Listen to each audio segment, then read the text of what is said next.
Hello once again, and welcome to another edition of the SaskAgToday.com Roundtable. I'm joined by the Agri-News Director for 620 CKRM Regina, Ryan Young, as well as the Chief Agricultural Editor for SaskAgToday.com, Kevin Hirsch. I'm GX94 Yorkton Agriculture Director, Doug Falconer. And first of all, we wanted to talk a bit about seeding in some areas of Saskatchewan a little further ahead than others. And Kevin, I understand you've been busy on that front.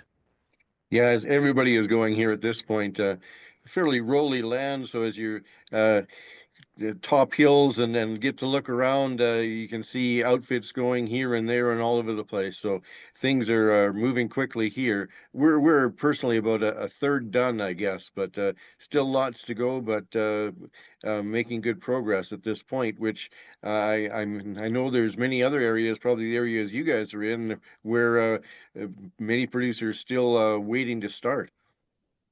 Yeah, of course, we should mention, Kevin, you're in the southwestern part of the province in that Cavery area.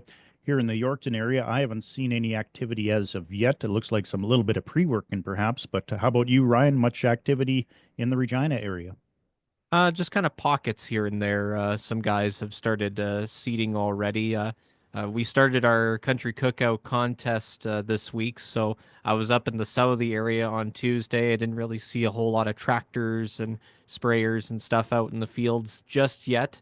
And the one producer I talked to, Brian Schmidt, he's still kind of waiting for conditions to be good enough to get out in the fields. So just waiting patiently. And then on Thursday, I was down in the Louvain area, which is about 45 minutes south and a bit east of Regina. And I was talking to one of the regional managers of C2 Farms this morning. Michael Stein is his name. I wasn't able to catch up with him in person because he was busy out in the Ogama area, one of the areas where they farm, and they were doing a little bit of pre-seeding work, I guess, when one of the machines kind of went down. So he was kind of busy with that. And when I was talking to him this morning, he was driving up to their other location up in Hyas. So a little bit of pockets here and there, kind of starting or just getting ready. So with the forecast this weekend, it should be really warm. So I would expect a few more farmers to kind of get out there and really get going. And here, of course, the Manitoba crop report was issued. It was the first crop report of the year for our neighboring province. They're suggesting 3% of the crop is in the ground, which is ahead of the usual 1% at this time of year. Kevin, are you surprised that Manitoba's issued a crop report already and Saskatchewan hasn't? Yeah, I thought we'd have to look back, but it is my impression that crop reports started earlier than this in previous times. I would hope that they would start next week, but it may be the fact that yes, things are going in the southwest, but most of the rest of the province is not going or just going. So they may be waiting until there's more activity to file a report. Now, we did hear late last week after we did our roundtable from last week, we heard that the deadline for agri stability had been extended. Is that good news? What's your thoughts on that, Kevin? Well, producers are a little bit all over the map as far as how they view agri-stability, and producers that are in stay in and do the book work every year to be in. Those who are out, it takes a fair bit of gathering of numbers and a fair bit of book work to try to join. And the gist of it is that we're in uncertain times. Producers have less coverage under crop insurance than they did because crop insurance prices are down. So there's the agri-stability folks and the governments are giving producers every opportunity to get into the agri-stability program should they so desire. I doubt that there will be a stampede of producers doing that. A lot of producers have the view that agri-stability doesn't work very well, isn't worth the bother. I think that's an unfortunate attitude because if we were in a serious downturn, agri-stability would provide good support. However, the producers who are not in the program, I think they're unlikely to get very many of them to sign up at this point. Also, since we spoke last, we had the federal election on Monday, and the Liberals were reelected in a minority government form. I know in this area, and of course, Ryan, in your area, Conservative MPs all around. Are you surprised by that? No, not really. Just considering again, just the historical precedents around the West here, it's predominantly conservative. We have one liberal elected, Buckley Boulanger, up in northern Saskatchewan. So, not really a surprise there, considering that, from a provincial standpoint, the North is traditionally kind of center left, so NDP territory. But yeah, overall, not really surprised over here in the West. How about you, Kevin? No, I think it would have been a big surprise if one of the conservative MPs was knocked off in the riding, other than that northern Saskatchewan riding. But we certainly have an east-west split. We have a rural-urban divide. It's not unlike what we had in the previous parliament. Ryan, you had a chance to speak with Emily Schmidt from the Saskatchewan Ministry of Agriculture regarding cattle prices, and once again, prices seem to be holding their own and then some. Yeah, it kind of sounds like a broken record, but it's still kind of worth repeating that the feeder cattle prices are still high, and in fact, they're still making record high levels. So, just to kind of give everyone an idea here, some prices in the feeder steers range from 304.08 per hundredweight in the 8 to 900 pound category, up to $602.67 in the 4 to 500 pound category.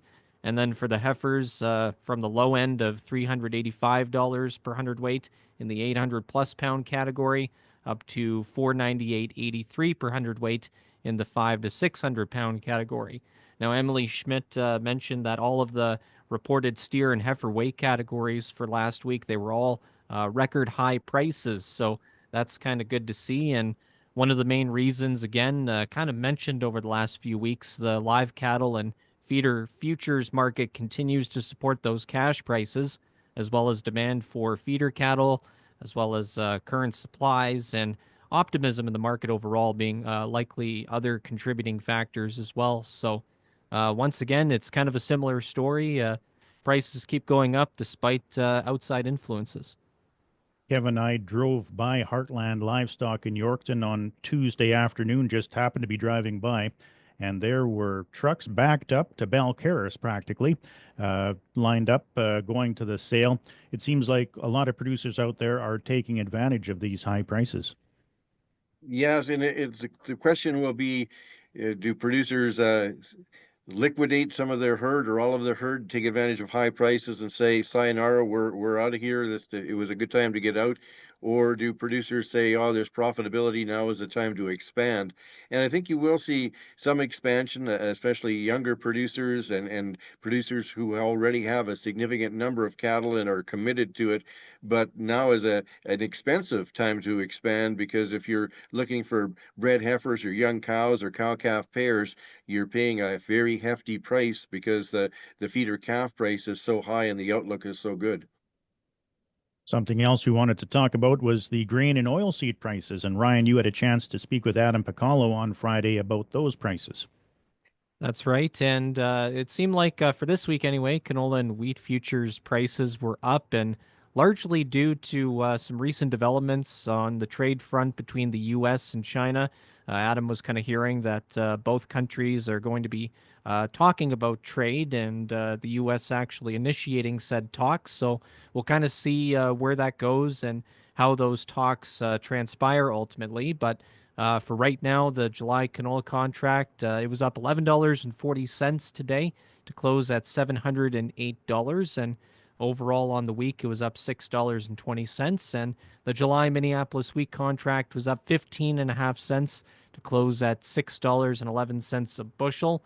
And on the week, it was up 4.75 cents. Again, on the strength of those possible talks between the Americans and the Chinese. And Adam said that's going to be the primary thing and something to watch as we move forward. Again, they were kind of in the midst of trade war and trade tensions, not only with China from an American standpoint, but pretty much everybody in the world, including us here in Canada. So we'll see kind of where that goes moving forward. Kevin, I know July canola futures aren't too far off, but do they mean much to producers right now, or guys like you kind of looking more towards November when you have that new crop in the bin? I think a lot of people are now watching November futures. The supply of canola still available for sale continues to dwindle. some people say that's a supporting factor to prices, is that Stats Canada got it wrong and underestimated, how much is being moved, and we're getting to the bottom of the bin, as it were. So for a lot of producers, they may still have a little bit of canola to sell, but I think for a lot of producers, it's now look forward to that November contract and try to get a handle on what new crop prices may be, and maybe take some opportunities to see if there's some opportunity to lock in a price that they might think might be profitable. Something else that came up this week was the Soil Health Network conducting a soil survey. And Kevin, you were able to provide us with a story on that. Yeah, I've done a little bit of work with this group with peer group meetings, but this is a survey, and Soil Health Network is an initiative of Assiniboine College out of Manitoba, funded by the Weston Foundation. But they really want to hear from farmers, not advocates, not bureaucrats, not environmentalists. What farmers think they need and want to do and want to try to enhance soil health. So they have a brief 2-minute survey. If you've got a couple of minutes while you're filling the drill, or you got a mile-long run with your GPS working properly in your tractor, you could probably log on and find this little survey and give your opinion about what you're doing for soil health and what you'd like to see for initiatives going forward. And you can just go to soilhealthnetwork.ca, and there's a tab there to fill out the little survey. Also, this week, SaskPower put out a news release reminding producers to stay safe during seeding season. And Ryan, you were able to follow up on that with Scott McGregor. That's right. It's the annual reminder to farmers to stay safe, especially around power lines, and considering that farm equipment nowadays is just getting bigger and only getting bigger. So they just wanted to remind folks that in the event that you do run into a power line or get tangled up in one, there is a kind of a safe method in getting out, assuming that the tangling up results in a fire of some sort, as well as just geez, I kind of forgot my second thought here, but overall, just kind of reminding everyone again to kind of be safe. And there was a little bit of stats as well from last year. There was a slight decrease actually in the number of farm-related incidents relating to power infrastructure, such as power lines. I believe last year there was about 262 reported incidents, which is down from the 2023 numbers, which was right around 268. So slowly but surely, the message is kind of getting out there and kind of sinking in a little bit. So they're hoping that the messaging will continue to be effective, and with the ultimate goal of getting down to zero. Kevin, I think that news release also mentioned that a majority of these incidents occur in the spring, not in the fall at harvest. Does that surprise you? And I guess are you one of those people that always kind of thinking to be careful out there when you're seeding right now? Well, it's the seeder, it's the land roller, it's the sprayer. So there's a lot of things where you can get tangled up with a pole or a wire. And if I believe the advice is, if you do become entangled in a wire in an implement, stay in the implement until you can be safely rescued. If there's a fire and you need to evacuate, there's a protocol for jumping nice and clear of the machine and not touching it. So I would actually, in this case, blame GPS on a lot of accidents, because it works well, but it's not got necessarily all the obstructions or all the power poles marked. You're going in a nice straight line. You concentrate on something else. Maybe you're looking at your phone, and the next thing you know, you've got a problem. And it's also a case of younger operators on that first pass and misjudging how wide the implement is, and hitting a pole with it. So there's a number of ways this can happen, but we've seen some major entanglements in recent years of people that obviously pretty hard to miss a hydro wire or a double poled hydro set up in front of you, but somehow they drove right into it. So the warnings come with due heed.